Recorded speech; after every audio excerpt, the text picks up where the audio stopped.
શું હમ્મુ બેટા, સવાર સવારમાં હસે છે? કોઈ સપનું જોયું કે શું? અરે બિલ્લુ, મોટુ, લંબી, તમે બધા ક્યાં ગયા હતા? ઓહો, તો સપનામાં એ બધા લોકો હતા કે? હા પપ્પા, મેં એક સપનું જોયું, a lovely dream. ઓહ, તો જણાવ, હું પણ સાંભળીશ.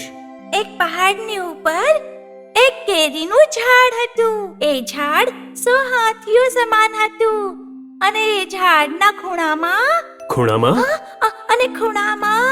લાલ રંગનું ગોલ્ડન કલરની એક મીઠી કેરી હતી. મને ખાવાનું મન થયું પપ્પા, પણ હું શું કરું? તમારો હાથ પણ નહીં પહોંચ્યો, પગ પણ નહીં પહોંચ્યો. પપ્પા,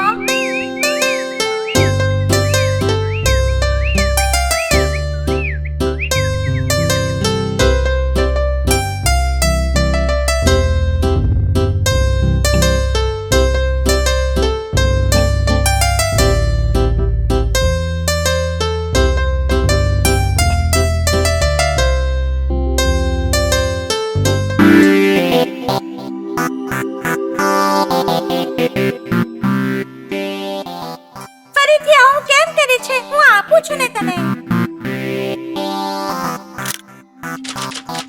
આ મારી ફ્રેન્ડ લંબી છે. આ એક જીરાફ છે. આની ગરદન તો બહુ જ લાંબી છે.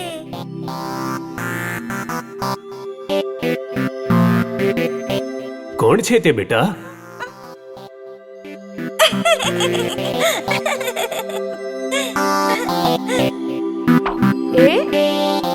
હાય,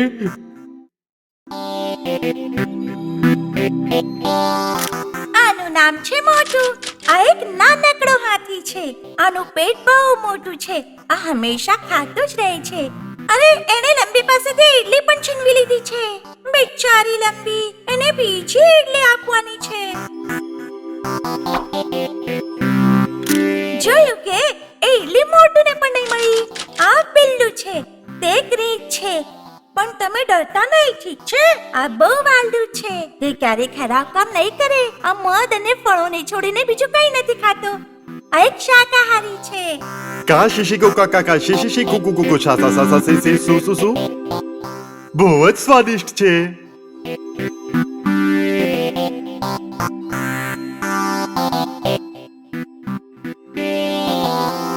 મારી ઈડલી ખાઈને આટલી ઝડપથી દોડી રહ્યો છે? તું મને નહીં પકડી શકે.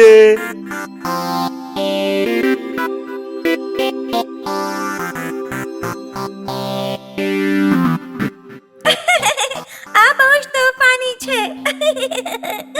બેટા, બોલો ને પપ્પા.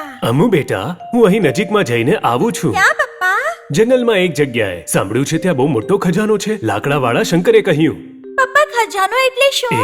આ ખજાનાથી આપણી બધી સમસ્યાઓનો અંત આવી જશે. પછી એક મોટું ઘર લઈ લઈશું. અમ્મુ બેટા, સાથે ફરવા માટે એક કાર ખરીદી લઈશું. એક નાનકડી સાયકલ પણ. એ પણ લઈ લઈશું. હાય.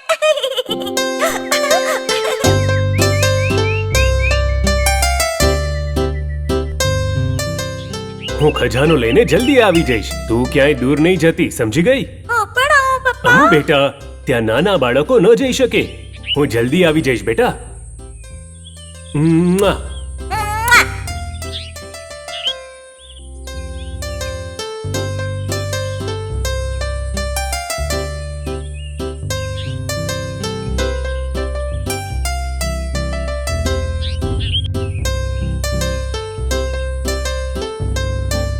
અરે, એ